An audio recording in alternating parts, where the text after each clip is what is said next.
Hello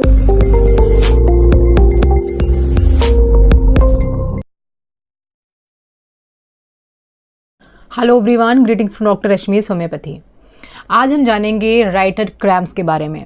जो writers cramp होता है एक ऐसी कंडीशन होती है जिसमें जब आप लिखने की कोशिश करते हैं तो आपके हाथों में इनवॉलेंट्री क्रैम्पिंग होती है, इनवॉलेंट्री मूवमेंट होता है और आपके हाथों में दर्द, जकड़न और ये जो स्टिफनेस होती है वो आ जाती है।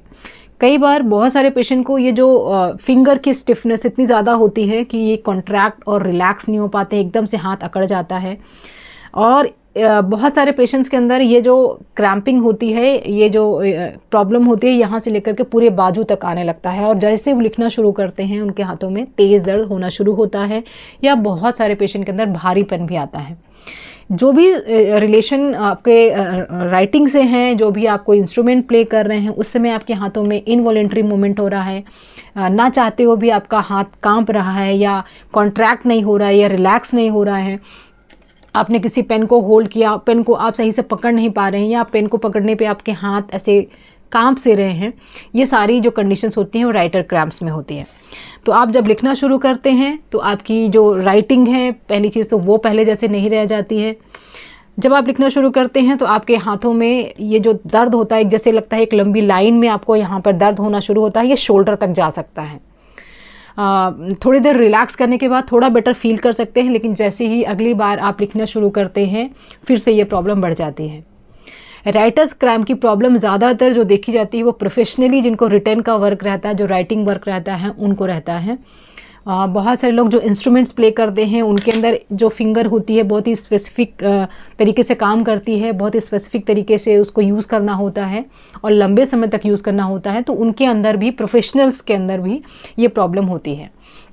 तो राइटर्स क्रैम्प कहने का मतलब सिर्फ यही नहीं कि जो राइटिंग के वक्त आएगा, बल्कि राइटर क्रैम्प्स करने का मतलब ये है कि जो मसल्स को आप राइटिंग के समय यूज़ करते हैं उनको अगर किसी और काम के समय भी यूज़ कर रहे हैं तो उसका जो एक्शन है, उसके जो मोमेंट है, आप कंट्रोल नहीं कर पा रहे हैं। वो इनवॉलेंट्री आपके ना चाहते हुए भी अपनी मूवमेंट कर रहा है। आप जब नहीं चाह रहे हैं तभी भी वो मूवमेंट कर रहा है, जब आप चाह रहे हैं तो वो नहीं कर रहा है। मतलब आपके विल के हिसाब से वो चीज़ें काम नहीं कर रही हैं, उसको हम राइटर क्रैम्प बोलते हैं। इसको फोकल डिस्टोनिया भी बोलते हैं। फोकल का मतलब हुआ कि पर्टिकुलरली एक ही पार्ट उसका अफेक्टेड हो रहा है। ये एक न्यूरोलॉजिकल कंडीशन होती है जिसका संबंध आपके ब्रेन से होता है और इसका जो टाइप होता है वो दो तरह का होता है, एक सिंपल है और दूसरा है डिस्टोनिक राइटर क्रैम्प।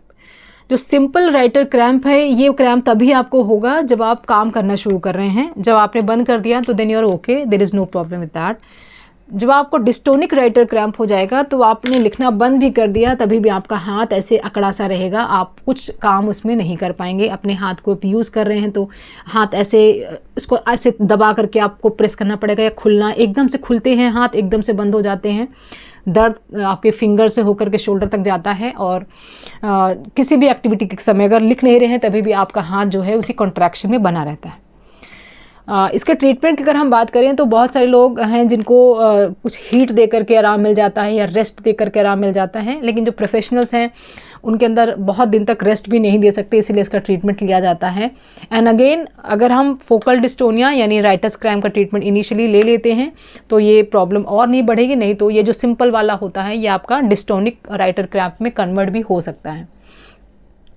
तो इसके लिए सबसे पहली चीज़ तो ये है कि जिनको फोकल राइटर क्रैम्प होता है उनको उनके अंदर ऐसा देखा जाता है कि उनके अंदर मैग्नीशियम की कमी होती है। तो अगर आप इसके लिए मैग्नीशियम की कमी को पूरा करने के लिए ड्राई फ्रूट्स लेना शुरू करते हैं, जैसे पिस्ताशियो यानी पिस्ता के अंदर बहुत अच्छी क्वांटिटी में मैग्नीशियम पाया जाता है, तो मैग्नीशियम को लेने से और कैल्शियम को लेने से भी आपके राइटर क्रैम्प में आराम मिलता है। तो अगर आपको राइटर क्रैम्प है तो आप ये दोनों चीज़ें ले सकते हैं, या दूसरे जो भी ड्राई फ्रूट्स होते हैं उन सब में जो मैग्नीशियम होता है वो अच्छी क्वांटिटी में पाया जाता है। तो मैग्नीशियम लेने से आपको ये काफ़ी फ़ायदा होगा। इसके अलावा सनफ्लावर के सीड और पम्पकिन के सीड भी आप ले सकते हैं और उससे भी आपके राइटर क्रैम्प में रिलीफ मिलता है। हीट देने से यानी हीट से धोने से, गर्म पानी से धोने से या हीट पैड यूज़ करने से भी राइटर क्रैम्प में रिलीफ मिलता है। उसके अलावा रेस्ट तो आपको देना ही है। अब हम बात करते हैं मेडिसिन की। तो there are very important homeopathic medicine. अभी सबसे पहली दवा जो हम इस केस में देते हैं वो है स्टैनम मेटालिकम। अब स्टैनम जो है वो बेलीज ऑफ मसल्स के ऊपर काम करने वाली एक अच्छी दवा है। स्टैनम मेटालिकम के अंदर ये देखा जाता है कि जो पेशेंट है उसको सिंपल वाला राइटर क्रैम्प है, जब वो अपने हाथों को यूज़ कर रहा है तभी उसको प्रॉब्लम हो रही है, जब रेस्ट कर रहा है तो उसको प्रॉब्लम नहीं हो रही है। हाथ में दर्द नहीं होता है उसको, लेकिन बहुत ज़्यादा भारी महसूस होता है। उसको लगता है कि जो हाथ है यहाँ से लेकर के पूरा ये नीचे तक जो हाथ है वो इतना भारी लग रहा है कि उसको सपोर्ट देने की या किसी चीज़ के ऊपर रखने के जैसा फील उसको रहता है। तो when there is a heaviness in the whole arm, पूरी आर्म में उसको हैवीनेस रहती है और राइटर क्रैम्प्स रहते हैं, एकदम से अकड़न और जर्क जैसा महसूस होता है, वहाँ पर स्टैनम मेटालिकम दिया जा सकता है।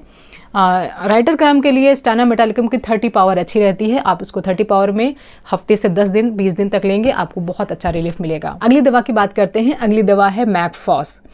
मैकफॉस एक ऐसी कंडीशन है जिसमें फोकल डिस्टोनिया भी रहता है, साथ के साथ पूरी बॉडी के अंदर आपको कॉन्ट्रैक्शन महसूस होते हैं।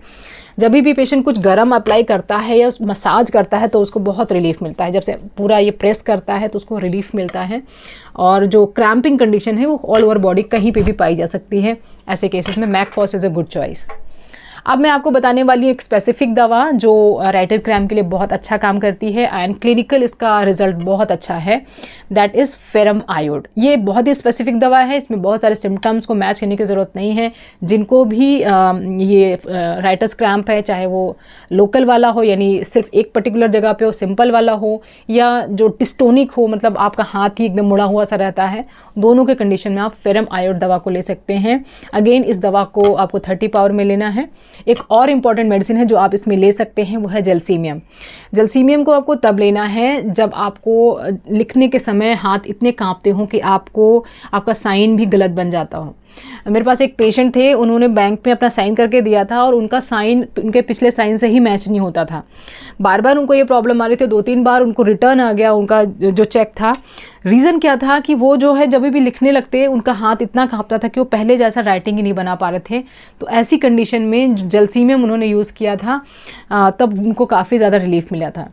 तो जलसीमियम ऐसे केसेस में यूज़ करना जहाँ पे आपके हाथ कांपते हों, राइटर क्रैम्प्स भी होता हो, लेकिन कांपने वाली कंडीशन इतनी ज़्यादा हो कि राइटिंग पहले जैसी मिल ही ना पाए हो। एक कोई भी शब्द वो बिना हिले वो बना नहीं सकते, स्ट्रेट लाइन खींचना तो बहुत बड़ी बात है। यहाँ पर एक और केस के बारे में छोटा सा डिटेल बताऊंगी। रिसेंटली मेरे पास एक राइटर क्रैम्प का केस था जिसके अंदर एक बहुत ही पिक्यूलर सी चीज़ देखने को मिली। पेशेंट ने बताया कि जब वो इंटीमेट होते हैं रात में तो अगले दिन सुबह से ही उनके हाथ में क्रैम्प शुरू हो जाते हैं।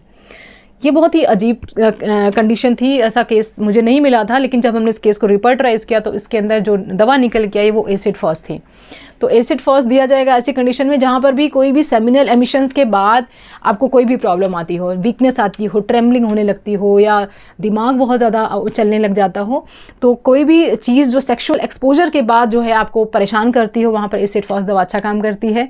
ये जो हमारे पेशेंट है ये एक प्रोफेशनली एक वकील हैं और उनको बहुत ज़्यादा लिखने का काम रहता है, तो ये जो दवा है इनके लिए काफ़ी अच्छा काम कर रही है। स्टिल अभी उनका ट्रीटमेंट राइटर्स क्रैम्प का चल रहा है, लेकिन जो इंडिकेशंस होते हैं अगर पर्टिकुलर हो जाते हैं तो ऐसी दवा बहुत अच्छा हेल्प करती है। तो राइटर्स क्रैम्प के लिए होम्योपैथी की ये दवाइयाँ हैं, काफ़ी ज़्यादा आपकी हेल्प कर सकती हैं। स्पेशली वो लोग जो प्रोफेशनल्स हैं, जिनको बहुत लिखने का काम होता है, वो स्किप नहीं कर सकते हैं, हाथों को रेस्ट नहीं दे सकते हैं, जो स्टूडेंट्स हैं उनके लिए भी ये दवा काफ़ी ज़्यादा उपयोगी होगी।